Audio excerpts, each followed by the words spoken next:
Hey, and welcome. This is Wisconsin Shoe Guy. Today, we're actually going to do a shoe review on the Fugashin suede split toe.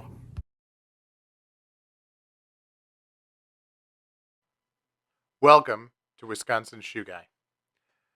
Here we do unboxing videos, we discuss general shoe knowledge, we do worth the price videos as shoe reviews, and we will do shoe battles, comparing shoe to shoe so that you can understand the differences. I also speak to experts in the field.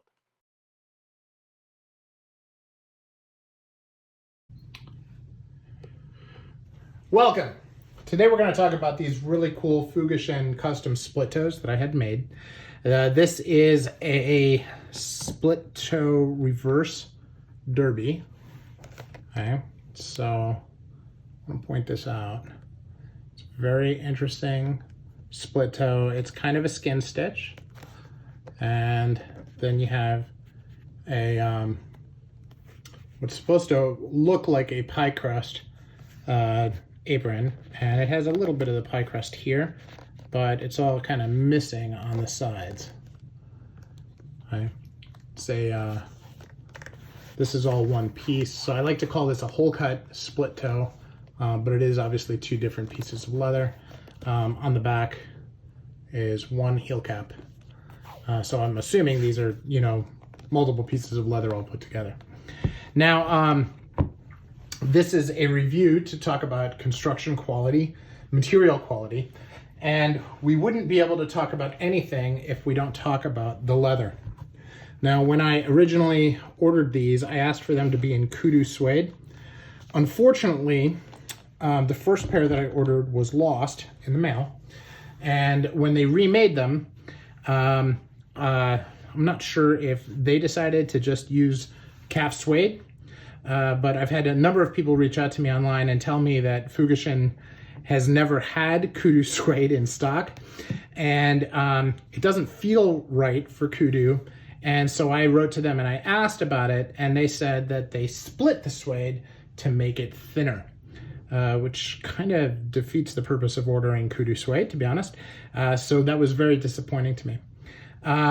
If I just make the assumption that it's kudu and that they split it, it's a lot easier for me to deal with than the fact that I don't know that it's a fact, but then the rumor that people keep telling me from the local market saying that it's actually calf. But it's burgundy suede. It is soft. But it's not necessarily kudu soft, and it is split and thinned, which is definitely something that I would never have ordered had I known. We do have a beautiful skin stitch, which is executed nicely. We have the apron, which, as I said, is executed really nicely here, but when you get over here, it really doesn't look like a pie crust apron anymore, which is kind of a shame. This piece is all very nicely done, the sides, and the sole, the heel caps are nice too. They have the little seam there. The sole is beautiful.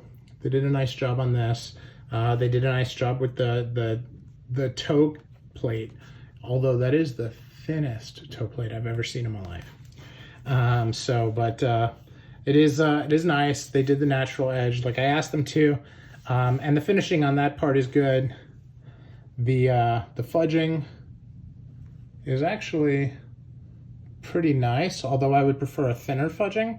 But this is actually fudging in line with the stitching, but it doesn't line up with the stitching perfectly either, which is a little bit of a shock.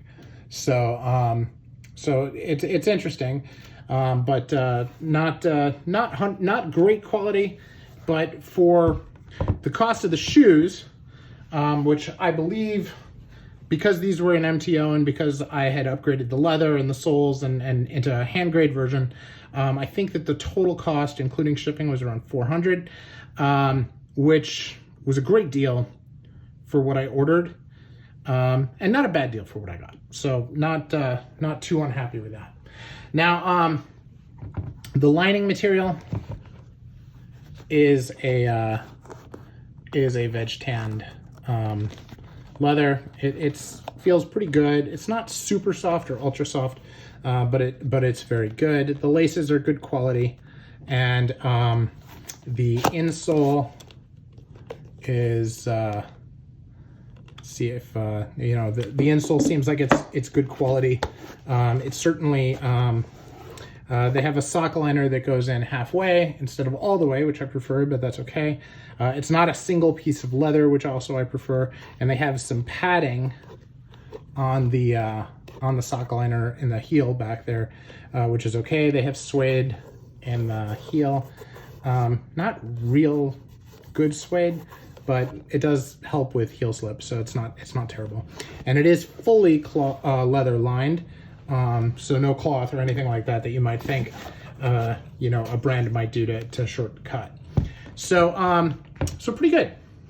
So overall, is it worth the $400? I'm gonna say no, and that, candidly, I can't get over the fact that they split the suede. And that was all they had to do in order to be right. Now what I want to do, though, is I want to talk a little bit about the design and see how this design of a split toe and the execution of a split toe compares to the different tiers. Okay, so Fugashin is normally a tier 4 shoe, so less than $375. Okay, these just happen to be a bit higher, but let's talk about how this compares. Right, so it's a pretty shoe. So let's look at another tier 4 shoe, and this is the TLB Owen. Now, the construction on this is a little different. This is not a real joint. Okay, so this material and this material are really the same piece, and they've sewn in the pattern here and the pie crust and everything. So the pie crust looks better. The toe is 2 different materials, and that skin stitch is way better than that skin stitch. Okay. The sole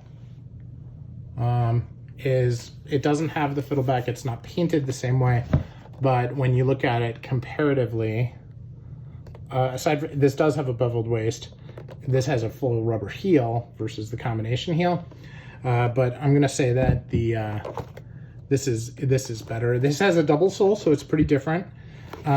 If you look at the heel stack, these heel stacks are pretty thick, where these heel stacks also pretty thick. You know, that's staining. That's not different pieces of leather. So these are very thick. These are actually thicker, I would say. So again, not a discernible difference. So, and this of course has JR soles, which I upgraded to, which also took it out of the price point. So, okay, so now let's look a level up into a tier 3. Now I wanted to use split toes on this that have the long split, and so the split toe that I chose was an Edmonds Walton. So now the apron is a different style, still 5 eyelet, long toe. This has a regular seam versus a regular reverse seam instead of a skin stitch seam. This also has big chunky fudging, much chunkier. Okay, if we look at this TLB, it has no fudging at all, and it is a 360 welt instead of a 270.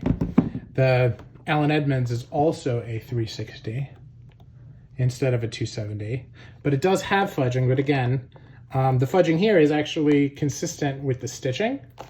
So even though the fudging is, I'm going to say, uglier on the Alden Edmonds, sorry about knocking the camera there, I just think it looks better than it does on the Fugashin. Leather quality of the lining is softer. The outside leather here is softer as well. So I'm going to say the leather quality of the Alden Edmonds is just a step above. The sole is obviously not anywhere near what it is on the Fugashin. This is just your standard Alden Edmonds sole. So big difference. The hand stitching here is much more intricate. The skin stitch is much more intricate. So pretty big difference there. So in this case, I would say that this is a better shoe design for the category. But again, the quality of the materials here on the Allen Edmonds is just a step above. So now let's go into tier 2. Again, just want to see what the differences are, right? So now this is an Enzo Bonafe 2745. Now here you have, this is a hand stitched. Okay? Now this should be hand stitched as well, and probably is, but this is hand stitched, and the joining method is a little different here, but this work is executed flawlessly. And this has a raised toe instead of a reverse toe, so that's different as well. The fudging is really, really good here. Makes it, it's thinner, and it's hard to see the stitching in the welt. You can, but it's hard. Okay, and this is a 270, so this is actually more similar than this. Now this has a second top line here, which is a totally different style. Doesn't have heel caps, so that piece is just different.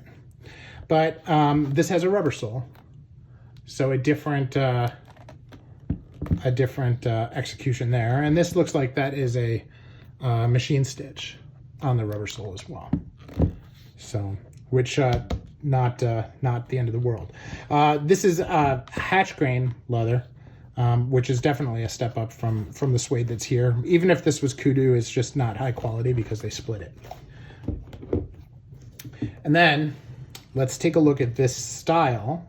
Now I want to point out, this is a 4 eyelet derby. These are all 5 eyelets.